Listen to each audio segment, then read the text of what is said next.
Naantala ang biyahe ng mga motoristang dumaan sa EDSA Kamuning Flyover kaninang madaling araw dahil sa lupa at putik na nahulog mula sa isang truck.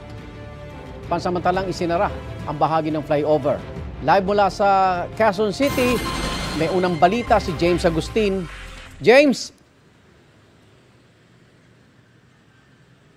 Gang, good morning. Mahigit 4 na oras hindi nadaanan ng mga kapuso nating motorista itong bahagi ng northbound lane ng Kamuning Flyover matapos ngang kumalat doon sa flyover yung mga lupang panambak na nalaglag mula sa isang dump truck kanina madaling araw. Naging puspusan po yung clearing operation sa mga otoridad kanina at dahil nga dyan sa insidente, mahigit sa 12 mga motorcycle riders yung sumemplang at nasugatan. Abala ang mga tauhan ng Bureau of Fire Protection sa pagsaboy ng tubig sa mga lupang panambak at putik na nagkalat sa northbound lane ng Kamuning Flyover sa Quezon City. Ang mga lupa nalaglag mula sa isang dump truck bandang 1:30 na madaling araw. Dahil dyan sunod-sunod na sumemplang ang ilang motorcycle rider.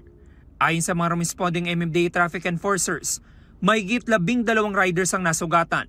Ginamot sila ng MMDA Rescue. Kwento ng isang motorcycle taxi rider, tumilapon sila ng kanyang angkas sa pasahero. Nagtamo ang rider ng sugat sa siko. Puno rin ng mga putik ang kanyang damit, pati ang kanyang motorsiklo. Ang haba sir eh. Ito, pagbagsak ko nga buti sa may bundok-bundok na lupa ko bumagsak. Hindi na kinaya kasi tumatakbo ko. Nasa 60, mabilis yun eh kasi maluwag yun eh. Nasa gitna kami mismo. Ang isa pang motorcycle rider, nagtamo ng sugat sa tuhod. Nasugatan naman sa kamay ang kanyang angkas sa babae. Pag-akit namin ng flyover, sakto pong, ayan bulaga na po kami sa tambak po na putik eh. Kaya nung gumiwang po kami, hanggat sa sumadsad kami dun sa kalsada, layo po ng sinadsara namin eh. Bago mag-alas 3 sa madaling araw ng pansamantalang isinara ng MMDA ang northbound lane ng flyover, hindi madaanan maging ang bahagi ng busway. Kaya ang traffic maagang tumukod hanggang sa Cubao. Nasa kustudiya ng QCPD Traffic Sector 3 ang truck driver habang nagpapatuloy ang investigasyon. 5 sa mga nasugatang rider ang nagtungo rin doon. Ayon sa truck driver, galing ang lupang panambak sa Pasig at dadalhin nila sa Pampanga. Pagkatabi namin ng truck, chinyekap namin sir, bukas pala yung tailgate ng yung truck.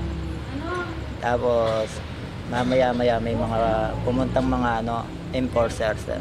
Pasensya na po.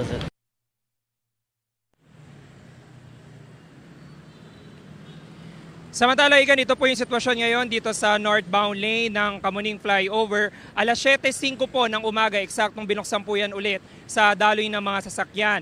Magkakaroon ng build-up pagdating dito sa baba pero grabe pa po yung traffic. At ang tail end po niya na umaabot doon sa northbound lane ng EDSA White Plains. Gayunman, ayon dun sa mga impormasyon na nakuha natin sa MMDA, bahagyan na tagalan dahil dun sa mga debris mula nga po dun sa mga nalaglag na lupang panambak. At kinakailangan pa ng mga street sweeper na tanggalin yon bago tuluyang binuksan itong flyover. Yan ang unang balita mula rito sa Quezon City. Ako po si James Agustin para sa GMA Integrated News.